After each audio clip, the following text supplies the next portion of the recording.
Bem-vindos a todos ao primeiro de uma série de webinars em torno do caso de Wudang e do turismo de desporto. Vamos analisar quer a estratégia chinesa em torno de Wudang, quer dimensões relacionadas com o controle estratégico da região em torno do turismo de desporto, especificamente num nicho dentro do turismo de desporto, que é o nicho do turismo de artes marciais. Um, o meu nome é Carlos Pedro Gonçalves, sou professor associado na Universidade Lusófona de Humanidades e Tecnologias, na Escola de Ciências Económicas e das Organizações, no Departamento de Gestão em Aviação Civil e Aeroportos. Sou investigador e integrado no The Transdisciplinary Research Center of Innovation and Entrepreneurship Ecosystems e investigo em ciências da complexidade, teoria do caos, ciência do risco, tecnologias quânticas, inteligência artificial, estudos estratégicos, estudos em intelligence e segurança, fintech e risco financeiro, assim como risco epidemiológico. Esta série de webinars está centrado na dimensão da estratégia, neste caso da estratégia associada a um destino turístico, e interseta-se também com a área do turismo. Um, Considerando em primeiro lugar esta dimensão estratégica, portanto, este primeiro webinar vai estabelecer a base desta série de webinars, e estamos a falar de um tipo de problema mais complexo, no sentido em que estamos a falar de uma estratégia definida para um destino turístico, o que significa que estamos a lidar com estratégias em rede, a diferença da estratégia de uma empresa, por exemplo, porque, embora a estratégia de uma empresa possa envolver diferentes stakeholders, a estratégia ao nível de um destino turístico envolve de raiz toda uma rede de stakeholders, cada um com as suas estratégias de base, e essa estratégia é uma estratégia ela mesma, se quisermos, em teia. Podemos pensar numa ligação forte de uma estratégia em teia, envolvendo as diferentes estratégias dos diferentes stakeholders no desenvolvimento do destino. E nós vamos ver isso em particular no que diz respeito, neste caso, a uma expansão de um destino já existente em termos estratégicos, e essa expansão definida pelo governo chinês, um, no sentido de revitalizar a economia local, de estimular o turismo para a região, mas desenvolvendo-se em torno de um nicho de mercado. Esse nicho de mercado dentro da área do turismo vai envolver toda uma rede de stakeholders e vamos ver como é que essa dimensão, o tipo de como é que essa estratégia pode ser desenvolvida e o tipo de controle estratégico que terá de ser desenvolvido em função dessa estratégia. Isto para essa região envolvendo a área de Wudang. Neste primeiro webinar vamos trabalhar um pouco alguns dos conceitos que irão ser trabalhados ao longo desta série de webinars, e introduzir um pouco a questão do turismo, do tipo de turismo que está a ser abordado nesta série de webinars. Portanto, primeiro considerando os conceitos estratégicos e revendo os principais tipos de controle estratégico. Quando falamos em controle estratégico, e a parte final deste webinar vai estar centrada nessa dimensão, portanto, vamos desde a estratégia ao controle estratégico. E quando falamos em termos de controle estratégico, estamos a falar ao nível, há diferentes tipos de controle estratégico. Temos o controle de pressupostos e previsões, portanto, ou seja, o controle dos pressupostos subjacentes à estratégia, incluindo previsões da evolução da envolvente externa e interna, e aqui a grande pergunta que se coloca é se os pressupostos e as previsões subjacentes à estratégia mantêm-se ou se estão a alterar. O controle de implementação, ou seja, o controle da implementação do plano estratégico. Também temos o nível do controle da alerta especial, dirigido a contingências negativas, portanto, aqui estamos a falar das ameaças estratégicas, e sistemas de alerta de eventos que possam ameaçar o desenvolvimento do destino, nomeadamente a possibilidade de desenvolvimento de Early Warning Systems, e o controle de vigilância estratégica, que são fatores novos dentro e fora da organização que podem afetar a estratégia, nomeadamente aqui envolvendo a necessidade de um scanning permanente de possíveis fatores que podem afetar o desenvolvimento, neste caso, de um destino turístico. Embora estejamos focados na questão dos destinos turísticos e na área do turismo, Note-se que os sistemas de controle estratégico são sistemas de intelligence, portanto, entendendo aqui por intelligence o sentido em que assume na área dos estudos em intelligence, que vem da área da defesa e segurança, mas que depois se expandiram para o mundo para a área da gestão, para a business intelligence. Basicamente pode ser definido como todo o tipo as atividades de intelligence envolvem todo o tipo de atividades necessárias à produção de conhecimento relevante para a tomada de decisão. E esse é o sentido de intelligence aqui envolvido. Portanto, é mais estrito, portanto, é todo o tipo de atividades que permitem a obtenção de conhecimento relevante para a tomada de decisão, seja tomada de decisão estratégica, strategic intelligence, ou tomada de decisão tática, tactical intelligence. Portanto, temos os dois níveis, em que a estratégia tem que ver com as grandes vias para atingir os objetivos, para o cumprimento de uma missão, de uma visão, portanto, e aí temos as grandes vias. O nível tático já é o nível da combinatória dos meios necessários à implementação das operações necessárias ao cumprimento da estratégia. Portanto, o nível tático faz esta ponte entre o nível da estratégia e o nível operacional. E temos de pensar nestes termos. Portanto, a estratégia vem a raiz é a arte do general, e a tática vem de tactique technique, em termos etimológicos, expressa então a combinatória de meios. Portanto, portanto, estamos a falar já da transição do nível estratégico para o nível operacional. O controlo estratégico é o controlo em torno do cumprimento da estratégia. O controlo tático é o controlo acerca do cumprimento da tática e das condições em relação, porque também podemos desenvolver os planos ao nível tático. O controle ao nível tático tem que ver com o cumprimento desses objetivos, que a tática é mais fluida, e da necessidade de possíveis ajustes ao nível da tática para se poder cumprir com a estratégia.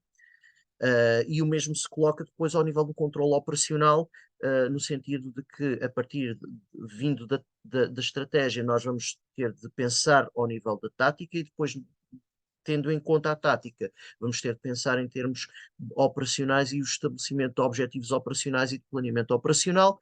Esse planeamento operacional decorre do nível tático, mas tem de refletir o cumprimento quer de objetivos operacionais consistentes com a tática definida e com a estratégia definida. O nível operacional é o mais fluido de todos. Tem de ser adaptativo no sentido de cumprir com a tática. A tática é mais fluida do que a estratégia, portanto, podemos ter de ir fazendo ajustes ao nível da tática no sentido de cumprir com a estratégia. Claro que há situações em que temos de rever não só o nível que decorrem situações concretas que nos obrigam a rever a estratégia. Portanto, mas em muitas situações a estratégia não tem de ser revista, mas temos de ajustar ao nível da tática e ao nível das operações. Portanto, esta adaptabilidade está presente, e é aquilo que permite a necessidade de agilizar ao nível das operações no sentido de cumprir com a estratégia. É uma questão, principalmente em ambientes em mudança, que se coloca. Portanto, e aqui é onde entram os sistemas de intelligence, que são sistemas integrados, sistemas de business intelligence, pensando no mundo da gestão, não pensando no mundo da defesa e segurança, mas pensando no mundo da gestão. Mas no mundo da defesa e segurança essa questão também se coloca, mas pensando no mundo da gestão, e ao nível da business intelligence, nós temos de ter um sistema muito bem estruturado, sistemas de business intelligence que respondam quer ao nível de informações que necessitamos para as operações, quer das informações que necessitamos para o cumprimento do nível tático, ou seja, a tactical intelligence, e também das informações que necessitamos para o cumprimento do nível estratégico, e a consistência destes três níveis é fundamental. E estes são sistemas de controle estratégico. Portanto, e é esse nível que esta série de webinars se situa. Portanto, vamos estar a pensar ao nível da estratégia e dos sistemas de controle estratégico. Ora, os sistemas de controle estratégico Por isso, pensando ao nível dos pressupostos e previsões, vamos percorrer vários dos tipos de controle estratégico aqui e que tipo de sistema de controle estratégico é que necessitamos para alguma resposta a estes tipos de controle estratégico, mas o sistema de controle estratégico ao nível dos pressupostos e previsões, vamos ter de pensar em termos do nível da missão, ou seja, que é o sistema de informação focado em fatores distintivos do destino que lhe conferem vantagem competitiva, e que pressupostos e previsões subjazem à missão. Portanto, ao nível da missão, nós temos este tipo de controle estratégico, ou seja, temos de ter um sistema de informação, porque a missão deve ser definida, por exemplo, para um destino turístico, agora pensando na área específica dos destinos turísticos, que é a área específica onde se enquadra esta série de webinars. um, a questão que se coloca é, quando olhamos para o sistema de informação, ao nível da missão, a missão deve refletir aquilo que são os fatores distintivos do destino que lhe conferem uma vantagem competitiva e que definem o posicionamento desse destino em relação àquilo que é o perfil do destino, portanto, em termos de desenvolvimento turístico. Ok. Portanto, considerando o profiling do destino, e para esse profiling também vamos precisar de informações estratégicas, mas considerando o profiling do destino, em termos de desenvolvimento turístico, esse profiling deve estar refletido na missão e a missão também deve refletir aquilo que são os fatores distintivos ao nível dos diferentes tipos de turismo. Portanto, o profiling do destino reflete as principais linhas de desenvolvimento turístico, que refletem os tipos de turismo que podem ser de modo sinergético, ou que devem ser de modo sinergético desenvolvidos ao nível daquele destino. Ora, definindo então a missão para o destino, essa missão deverá refletir o profiling, esse perfil de desenvolvimento turístico do destino e que deve incluir os diferentes tipos de turismo que se vão desenvolver em termos sinergéticos do ponto de vista estratégico associado àquele destino. Ok. E nesses tipos de turismo devemos pensar no que é que, para cada um desses tipos de turismo, qual é a vantagem do destino, o que é que faz com que turistas que, que queiram praticar os tipos de turismo que vão ser oferecidos pelo destino, queiram ir para aquele destino. Ok, esses são os fatores distintivos que conferem vantagem competitiva àquele destino. Então, considerando esta dimensão, vamos ter de ter um sistema de informação focado nesses fatores em torno desses fatores distintivos. Ou seja, temos de pensar em termos de esses fatores distintivos continuam a, a conferir vantagem competitiva àquele destino ou à concorrência. E se há concorrência, qual é o nível de ameaça? Portanto, e aqui temos de pensar em termos daquilo que é a vantagem competitiva do destino em relação a outros destinos alternativos e temos de fazer um screening permanente em termos de que destinos alternativos existem, informações que necessitamos, e quais é que são os fatores que conferem vantagens a esses outros destinos em detrimento do nosso. Nós iremos ver essa dimensão ao nível do nicho de mercado que está a ser desenvolvido em torno do Wudang, principalmente o Wudang, mas vai incluir outras artes marciais, portanto, estamos a falar de um nicho de desenvolvimento turístico identificado pelo governo chinês. Ok. Um, mas isso depois fica para webinars seguintes. Outro nível. Que pressupostos, ainda ao nível da missão, mas portanto outra questão é que pressupostos e previsões subjazem à missão.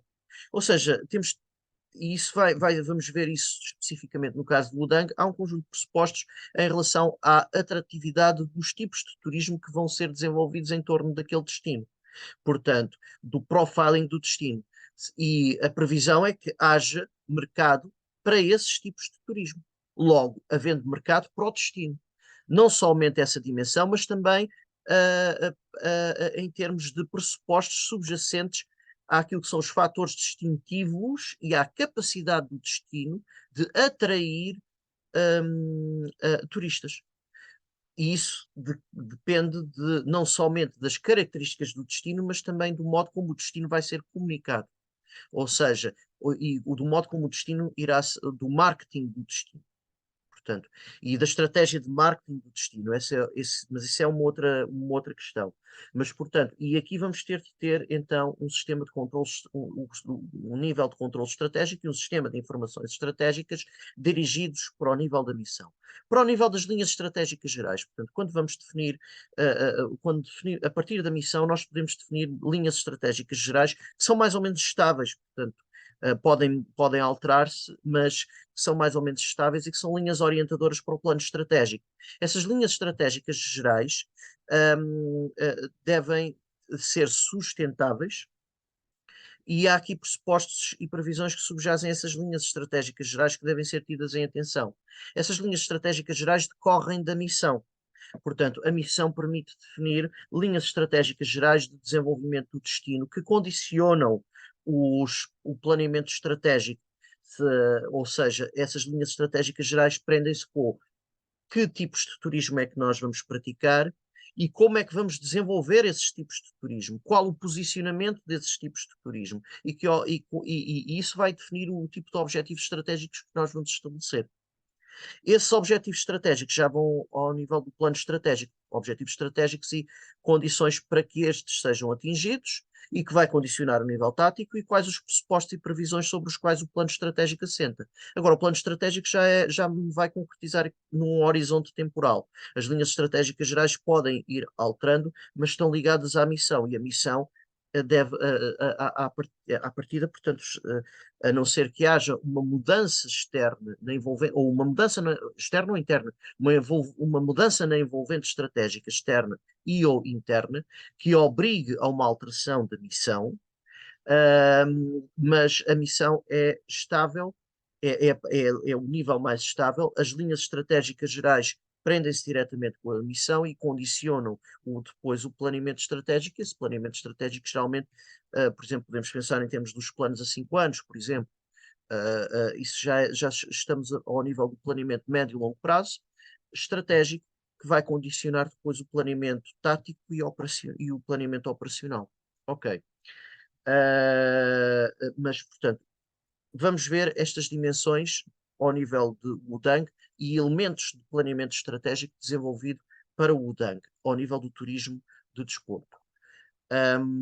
No sistema de controle estratégico, quando olhamos para a missão, portanto, pensando nas três grandes questões do porquê, como e o quê, o porquê prende-se com o controle da missão, portanto, porquê este destino, porquê viajar para este destino, temos o controle da missão e o controle da estratégia, o nível de sistema de controle estratégico, portanto, sistema de informações de suporte para efeitos de suporte ao nível de controle estratégico, de saber se a estratégia está a ser implementada, se a missão, se as condições de cumprimento da missão estão garantidas, ou se há ameaças, ou o que é que tem de mudar, o que é que não tem de mudar ao nível da estratégia. Portanto, há um primeiro nível do porquê, e esse porquê tem que ver com porquê este destino, porquê viajar para este destino, porquê estes tipos de turismo, portanto, essa primeira, e porquê este perfil de desenvolvimento turístico, no fundo, e esse é um nível esse nível de questionamento que deve ser respondido pela, pela própria governance do destino, é desenvolvido ao nível da missão. E aqui temos o controle estratégico, o nível, o tipo de sistema de controle estratégico, que é o sistema de controle da missão e o sistema de controle da própria estratégia. Portanto, o sistema de controle da estratégia também entra na parte do como. E aqui temos como é que vamos cumprir com os nossos objetivos estratégicos, como é que nós vamos cumprir com a missão, em primeiro lugar, como é que vamos cumprir com as linhas estratégicas gerais, uh, de onde decorrem os objetivos estratégicos depois, como é que vamos cumprir com os nossos objetivos estratégicos, temos o sistema de controle da estratégia, mas aqui tem de haver uma consistência também com o nível tático e operacional, e então aqui temos a questão do controle do cumprimento da tática e do controle operacional. Isso já são outros níveis de sistemas de informação, portanto, é o sistema de informação para a tática e o sistema de informação para as operações, que que pode e deve servir também de base para, como sistema, que pode e deve ser também utilizado para efeitos de avaliação de se conseguimos ou não cumprir com a estratégia, mas, portanto, não há digamos que não há departamentos completamente estanques aqui nos sistemas de informação. Devemos pensar no modo como o sistema de informações tático e operacional também podem alimentar, em termos de indicadores, um sistema de informação, o sistema de informações para o nível do cumprimento da estratégia. Finalmente temos o quê? A performance, é o diagnóstico de performance que decorre dos dois pontos acima. O diagnóstico de performance é relevante para o nível do controle operacional, mas também é relevante ao nível da estratégia. Porquê? Porque quando falamos de indicadores de performance, e vamos começar a olhar para os indicadores de performance, podemos identificar tendências ao nível da performance turística. E essas tendências podem sinalizar necessidade de mudança, ou ameaças estratégicas ou oportunidades que podem ser aproveitadas e poderão sinalizar necessidade de mudança ao nível da estratégia.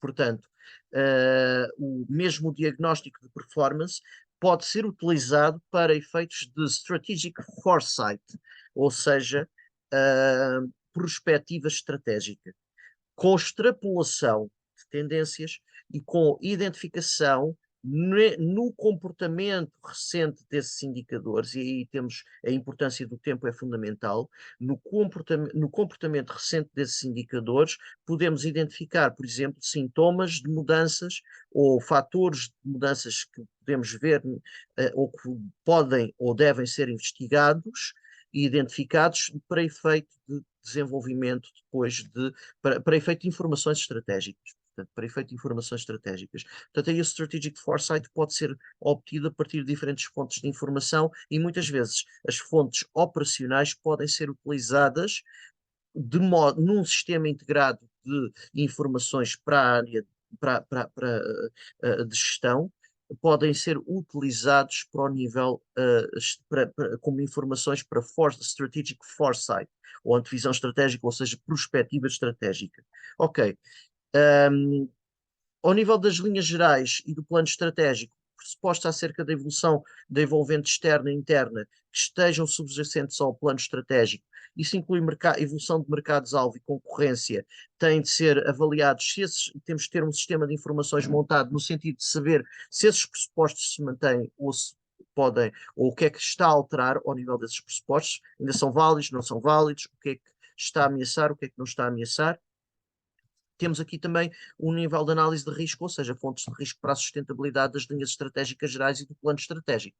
E essa é uma outra dimensão que está aqui relacionada e que diretamente com um sistema de controle de linhas estratégicas gerais e do próprio plano estratégico direcionado à envolvente externa e interna em torno dos pressupostos de sustentabilidade do plano estratégico. E aí a questão que se coloca, em termos de informações, é que elas devem constituir uma base para um early warning, ou seja, para um aviso, um early warning, um aviso que se antecipa ao momento das ameaças ou ao tempo das ameaças. Portanto, e que nos permite agir antes que essas ameaças se concretizem. Portanto, esse é um ponto fundamental do conceito de early warning no seio da intelligence. Portanto, e estes webinars situam-se ao nível da estratégia, intersetam a área a área da estratégia interseta-se com a área da intelligence. Aliás, as duas estão ligadas, portanto, e desde logo ao nível da defesa e segurança, na área da estratégia, na área da intelligence e segurança, portanto, os estudos estratégicos e os estudos em intelligence e segurança são uma das grandes bases que depois também evoluíram ao nível do suporte na área da gestão, portanto também temos os autores próprios na área da estratégia, em gestão, e que também desenvolveram reflexão em torno da intelligence no seio da gestão estratégica. Portanto, um deles é o Michael Porter, é um bom exemplo. E a área da Business Intelligence desenvolveu-se em torno, a partir daqui. Portanto, estes são os conceitos fundamentais. Agora, vamos somente iniciar um bocadinho o caso antes de terminar este primeiro webinar. Portanto, nós vamos operacionalizar alguns destes conceitos, portanto, estes foram alguns dos conceitos de base necessários a esta série de webinars. E nós vamos operacionalizar aqui alguns destes conceitos ao nível do exemplo da montanha do Wudang. Portanto, aqui muito daquilo que nós vamos retirar vem da research, do artigo Research on the Innovative Development of Martial Arts Tourism Economy in Hubei Province under Internet Plus Mode. Ora bem, para já, porque o Wudang? O Wudang é o grande centro aqui na província de Hubei, ao nível das artes marciais, com projeção internacional. A China está a tentar, o governo chinês tem tentado alavancar o turismo na região na província de Hubei e a economia de turismo na província de Hubei, utilizando principalmente as artes marciais de Wudang. Portanto, e nós vamos analisar nesta série de webinars este caso. Portanto, estamos centrados num caso específico, portanto, na província do Hubei, no desenvolvimento turístico da província do Hubei e, inclusive, neste caso específico, numa recuperação do impacto negativo da Covid-19 e uma tentativa de recuperação da economia da região de Hubei em termos de economia de turismo, centrado na área específica do turismo de artes marciais. Depois vamos ver qual é o impacto deste turismo em termos de montantes envolvidos, que é bastante elevado. Mas o turismo de artes marciais, a China não é o único país a desenvolver neste momento turismo ligado às artes marciais. Há diferentes países asiáticos que estão a desenvolver iniciativas de desenvolvimento turístico ligado às artes marciais. Temos Okinawa, no Japão, temos na Tailândia, ligado ao Muay Thai, temos nas Filipinas, é um outro exemplo, em que o turismo das artes marciais está a ser considerado, no caso das artes marciais filipinas, como um forte produto. As artes marciais filipinas são um atrator e um forte produto em termos de turismo, portanto, e tem estes dois links, um para a Black Belt Mag, que eu vou colocar na descrição do vídeo e que quem quiser pode consultar. Tem dois exemplos de uma análise acerca de como é que as artes marciais filipinas estão a desenvolver e estão a evoluir para um forte produto de turismo e de atratividade de turismo para a região das Filipinas. E o segundo artigo é da Black Belt Mag, portanto, da revista Black Belt, que no meu tempo de juventude era em formato papel, agora é em formato digital, mas, portanto, a Black Belt, que é uma das grandes revistas para as pessoas que praticam artes marciais, e a questão e tem um artigo em torno do turismo de artes marciais nas Filipinas. De notar que, que as artes marciais filipinas, tradicionalmente as grandes artes marciais conhecidas, portanto, vindas da Ásia, eram o Karaté, o Kung Fu, depois veio o Muay Thai, e as artes marciais filipinas foram uma descoberta um pouco mais recente. Portanto, no entanto, embora mais recente, uma descoberta mais recente, importa notar que o Bruce Lee aprendeu artes marciais filipinas do Dan Inosanto, que um grande amigo do Bruce Lee, e as integrou no estilo Kung Fu dele, no estilo Kung Fu que ele criou, que foi o Jeet Kune Do. Sendo que o Dan Inosanto é um dos grandes professores de Jeet Kune Do e de artes marciais filipinas, portanto, que incluem Kali e também Silat, embora o Silat também seja desenvolvido na Indonésia, portanto, outros estilos de Silat.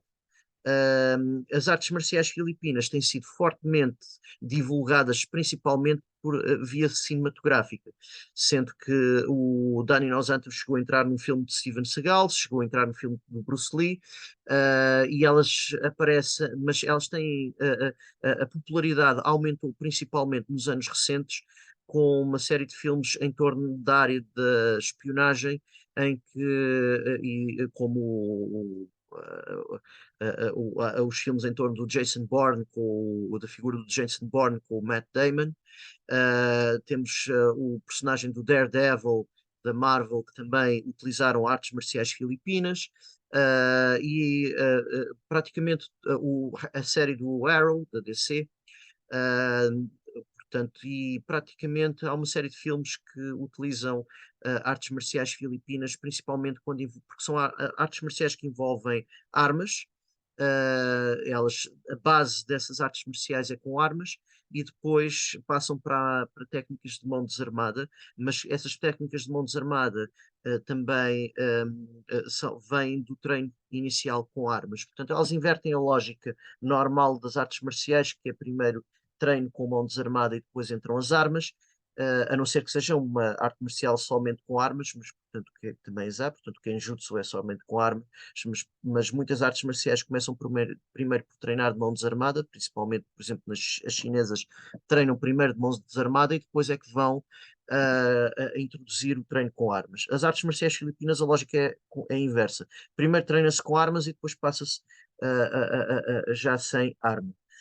Um, e tem, inclusive, é no Hitman, quer nos videojogos, quer na série de videojogos do Hitman, quer nos filmes, no segundo filme do Hitman, tem também artes marciais filipinas. Portanto, elas aparecem muito no cinema neste momento.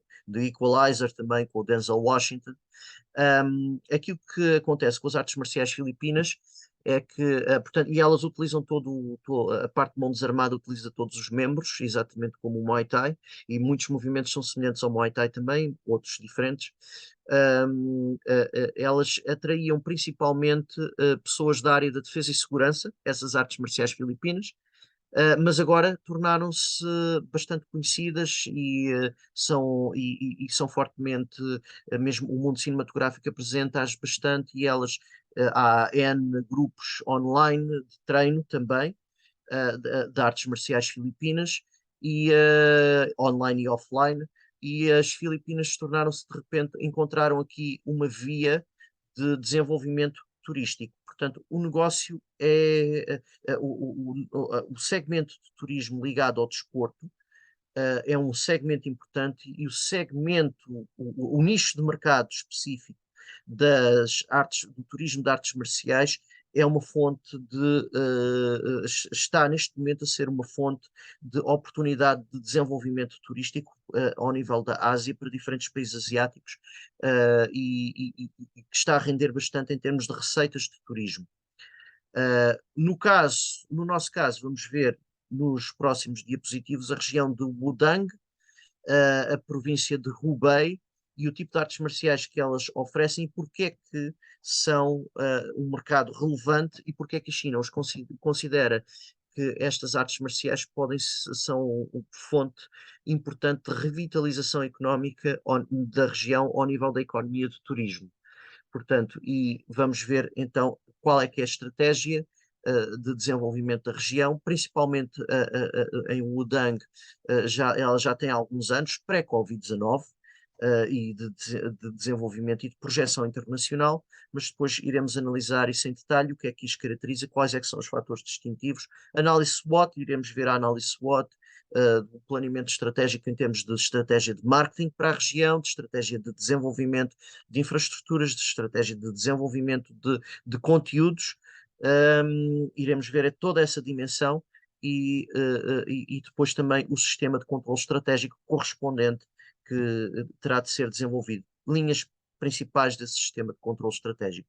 Por hoje ficamos e até à próxima, em que vamos olhar mais detalhadamente para Wudang e para a província de Hubei.